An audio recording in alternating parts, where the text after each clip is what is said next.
Conforme já se comprovou, uma das principais razões que fazem oscilar o número de efetivos de uma determinada população é a variação de crescimento natural, ou seja, um indicador demográfico composto calculado pela diferença entre o número de natos vivos, natalidade, e de óbitos, mortalidade, que se registram durante um ano numa determinada região ou país. Além deste indicador demográfico composto, um outro que também possui uma grande influência na evolução da população mundial, bem como nos seus diferentes ritmos de crescimento, é o saldo migratório. Este corresponde, grosso modo, ao balanço registado entre o número de imigrantes e de emigrantes de um lugar, região ou país ao longo de um certo período de tempo.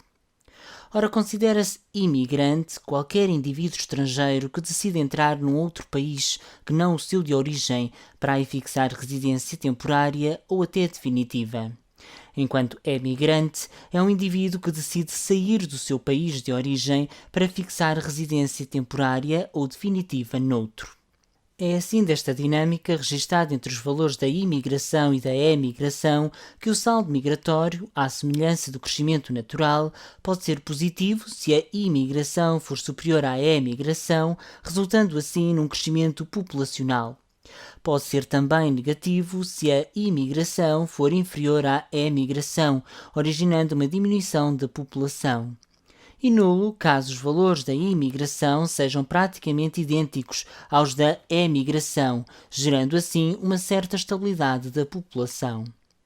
Agora, sistematizados os dois indicadores demográficos compostos, crescimento natural e saldo migratório, é possível conhecer então o crescimento efetivo ou real de uma população. Para isso, é necessário somar ao crescimento natural o saldo migratório. Só com esta adição se poderá saber se durante um certo período de tempo a população de uma determinada região ou país aumentou, manteve-se ou diminuiu. À semelhança das taxas brutas de natalidade e de mortalidade e da taxa de crescimento natural, existe também a taxa bruta de crescimento efetivo, que permite a realização de vários estudos comparativos sobre a evolução da população entre diversas regiões ou até mesmo entre vários países. Assim sendo, a taxa bruta de crescimento efetivo é o crescimento real da população por cada 1000 habitantes durante um ano e numa determinada região ou país, cujo resultado deve ser expresso também em permilagem. Desta forma, a taxa bruta de crescimento efetivo resulta da adição entre a taxa de crescimento natural e o saldo migratório, podendo ser também positiva, negativa ou nula. Importa ainda ressalvar neste âmbito que, principalmente nos países desenvolvidos, onde a população é mais envelhecida, o seu crescimento natural é praticamente negativo. Contudo, o seu crescimento efetivo ou real pode ser positivo caso o saldo migratório registado compense a diminuição dos nascimentos, como já é, aliás, documentado em vários casos de estudo efetuados. Para finalizar, suponhamos, por exemplo, que nos solicitam o cálculo da taxa bruta de crescimento efetivo de Portugal em 2018. Para o efeito, informa-nos que neste ano a população total do país era de 10 milhões de habitantes, ocorrendo ainda 80 mil nascimentos e 104 mil óbitos, e registando-se 19 mil imigrantes e 49 mil emigrantes. Reparemos que só pelos valores apresentados poderíamos inferir que tanto o crescimento natural como o saldo migratório em 2018 foram negativos, pois o valor dos óbitos e dos imigrantes são esmagadoramente superiores aos valores apresentados para a natalidade e para a imigração. Mesmo assim, façamos os cálculos para comprovar esta afirmação.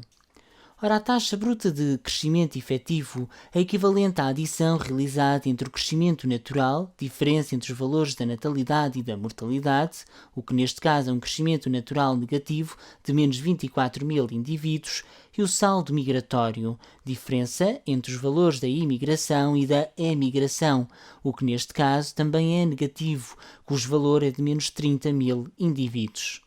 Após calculados estes dois indicadores demográficos compostos, procede-se à soma dos dois valores apresentados, dividindo o seu resultado pela população total de Portugal em 2018 e multiplicando por fim o resultado obtido por 1000 habitantes. Note-se, portanto, que a taxa bruta de crescimento efetivo é negativa, na ordem dos menos 5,4% de permilagem. Pode-se concluir assim que em 2018 Portugal registrou uma taxa bruta de crescimento efetivo negativa, ou seja, registra-se uma diminuição efetiva da população portuguesa de 5 pessoas por cada 1000 habitantes.